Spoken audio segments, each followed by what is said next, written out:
What's up, everybody? Thank you so much for tuning in. Today, I'm going to be talking you through the entire summary of In 5 Years by Rebecca Serle.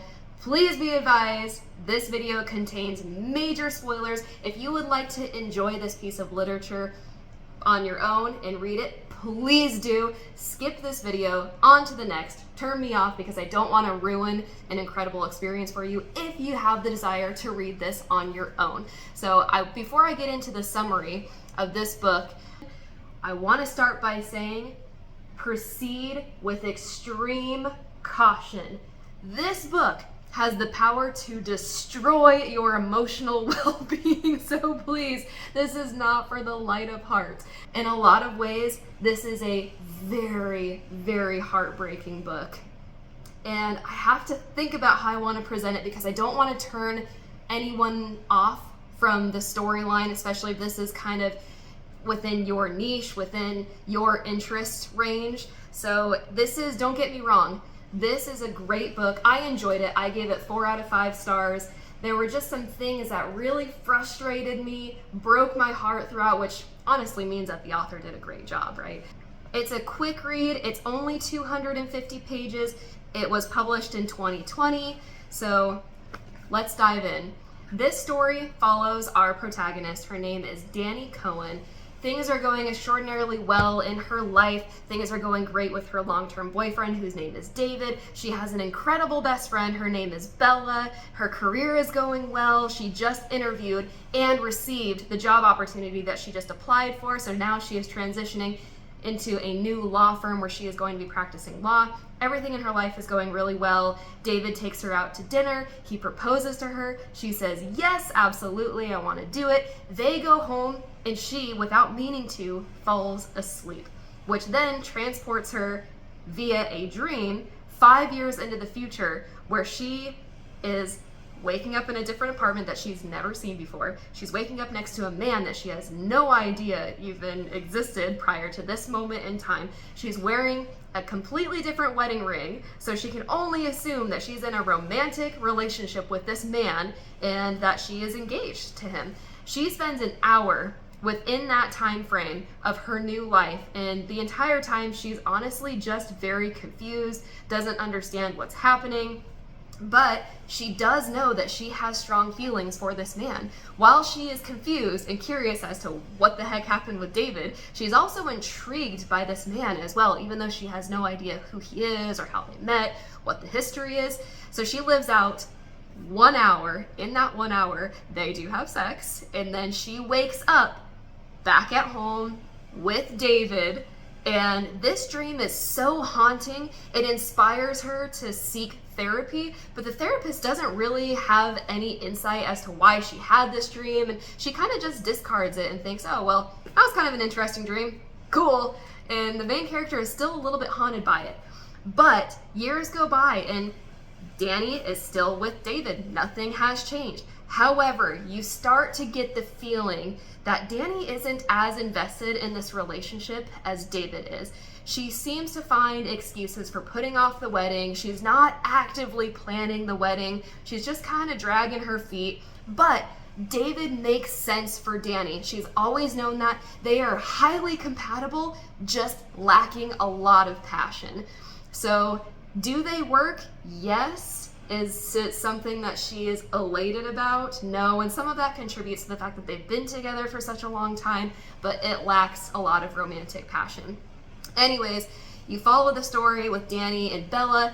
Dani and Bella, they're an interesting duo only because they're so different, which opposites attract, right? I mean, I guess that works in friendships as well, but Dani is highly organized, very structured, not free-spirited like Bella is. Bella likes to travel. She wants to have a good time. She falls in love easily. And every time Dani turns around, there's this new guy that she is super hyped about. And Dani is a little bit, what's the term I'm looking for?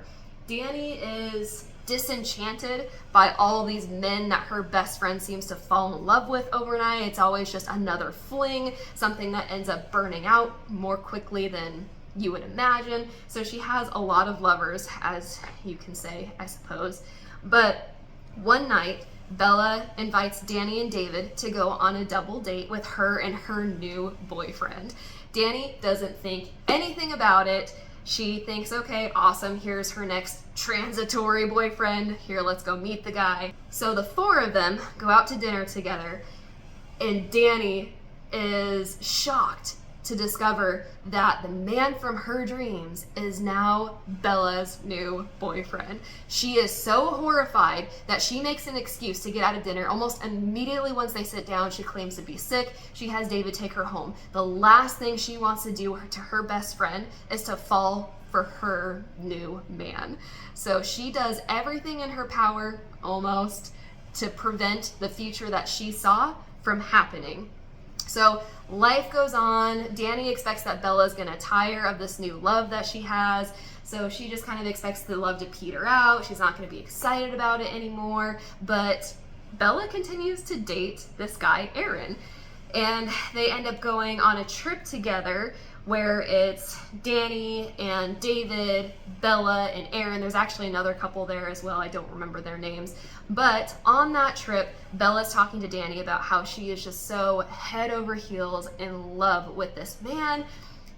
And she ends up taking a pregnancy test. She's concerned that she's pregnant. So Danny goes with her to go pick up a test. They go back to the beach house where they're vacationing. She pees on the stick, and lo and behold, she is positive. Now, Bella is so excited to carry this baby. She immediately goes and starts buying the things. She tells Aaron, which Aaron is super supportive, even though they haven't been together all that long. He's all about it. They start buying baby things, and they start decorating one of the rooms for the baby. Here's where the story takes a terrible turn, and I'm so sorry to tell you this, but it is later determined that Bella actually is not pregnant. She has ovarian cancer, and apparently that can cause false positives on pregnancy tests. So this cancer is extremely dangerous. She only has a 50% chance of survival. She starts going through chemotherapy. All the while, Aaron is still by her side, which is quite impressive, I must say, just because they haven't been dating all that long. They're not necessarily obligated to one another. They're not married, but Aaron's a good guy. He sticks by her side. They start looking into apartments together, and ultimately, Aaron actually does propose to Bella, even though there is a chance that she might not make it. But he knows that he loves her. He wants to spend as much time with her as he possibly can, no matter what the result of the cancer is. Meanwhile, Danny is trying to finally speed things along with David because she's so afraid of what happens between her and Aaron that she wants to expedite this marriage right away. She starts telling David, we need to get married this year. By the end of the year, December, we got to tie the knot. David's super excited, but she's not moving forward for the right reasons, which is really sad for David, but it is what it is. She's trying to make sure that she stays away from the person that she had that dream with. This is where the story gets worse. Bella, unfortunately, is not doing very well. She's reacting poorly to the chemo, and it just breaks your heart. There's moments where she is vomiting. There's moments where Danny is trying desperately to care for her. She's bringing her ice cream. She's doing things to help Bella be a little bit more comfortable. The bowl of ice cream melts, and that's just so heartbreaking. Can you imagine trying to do everything you can for somebody you care about, and it's just, they're not feeling it, they're sick, and there's nothing you can do except be there. So unfortunately, Bella's parents haven't always been the most supportive. They never really were there for her when she was younger.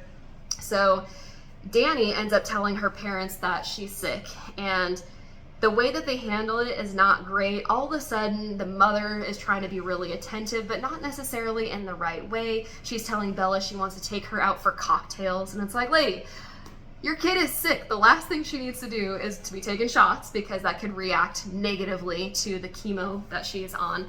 But the mother doesn't really know how to mother, and so Danny ends up getting in a fight with Bella, trying to tell Bella, don't go out with your mom, that's not good for you, you're not going to feel good, it's going to interact poorly with your chemotherapy. Bella gets mad, saying, hey, I can make my own decisions, you need to leave me alone. So they actually fight for like 2 weeks. Bella will not talk to Danny. However, Danny still goes to the hospital every single day. She talks to the doctor, who has been treating Bella, and he asks her why she's not in the room with her, and Danny says, well, she wants nothing to do with me right now, she's mad.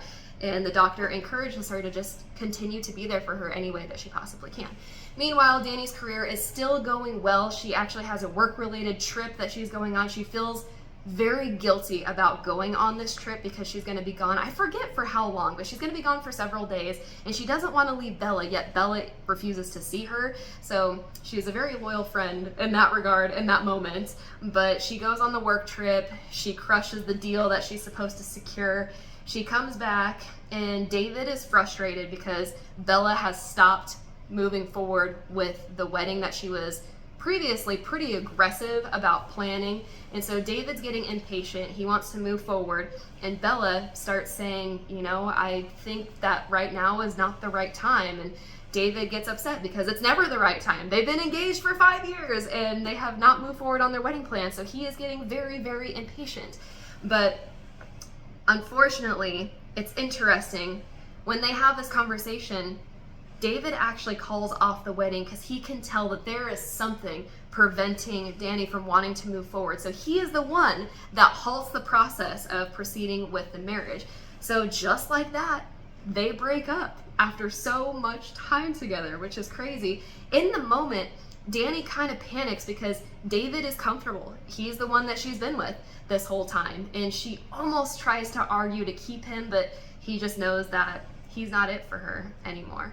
Bella's health continues to decline. She's not getting better. Her hair starts falling out. It is truly, truly heartbreaking. Unfortunately, there's a moment when Bella is at her absolute worst where Danny and Aaron are in the apartment that she had that vision or that dream with him in, because that was the apartment that Aaron wanted to buy with Bella. So they're in that apartment, and there's a moment where they actually kissed, and that part's really hard. It's really not stated why that happened. Someone that they love so deeply is very sick. They don't know if she's gonna make it, so they share this moment. Of course, Danny's going through her breakup after a 5-year-long engagement with her boyfriend. Anyways, not too long after that, Bella actually passes away.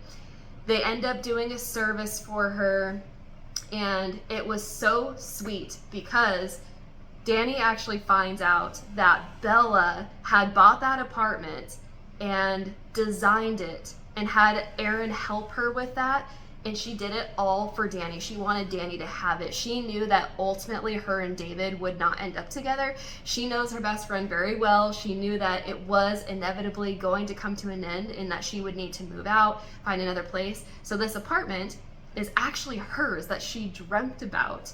And on the very night of Bella's funeral, that is the night that she dreamt about, and it comes to fruition exactly as it was mentioned in the beginning of the book. Now, this is the twist in the story, if you will, because what you would think in the beginning is that they are in love, that he's now engaged to her, and that she left David a long time ago.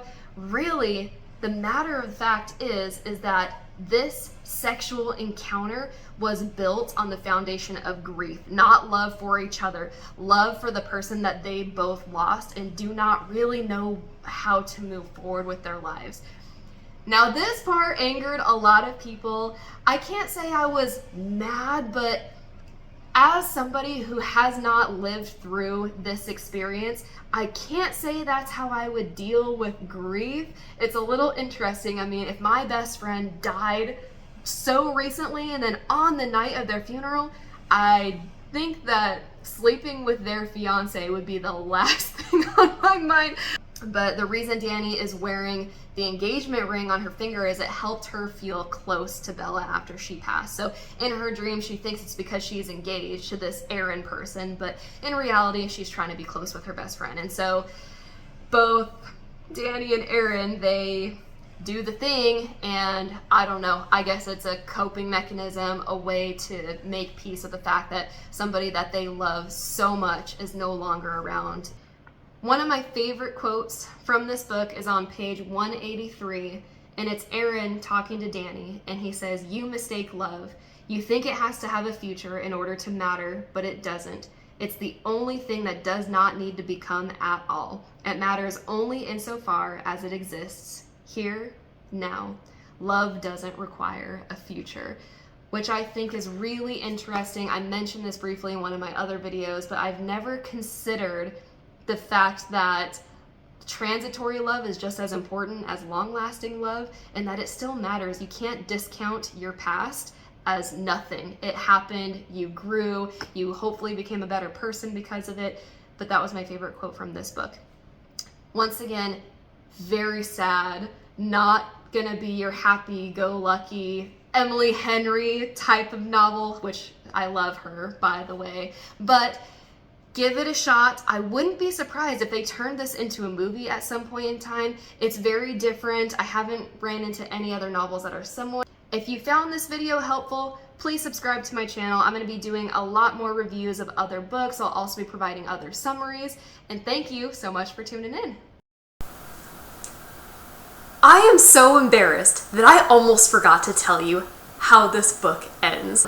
One of the most important things that happens in this book is at the end, even though Dani and Aaron have their night together, they live out the dream exactly how she dreamt it. They actually do not end up together. At the very end of the story, Dani actually goes to the deli and lo and behold runs into the doctor that used to treat Bella. Kind of an interesting turn of events, but the doctor actually ends up asking her out and she accepts. And so the story leads you to believe that while her and Aaron shared this moment built on the foundation of grief, they actually do not end up dating and they don't end up together. Now, they don't say that definitively, but it hints that Dani ends up with the doctor. But I think the only person who can actually answer what truly was meant to happen is Rebecca Searle herself. So that's it, everybody.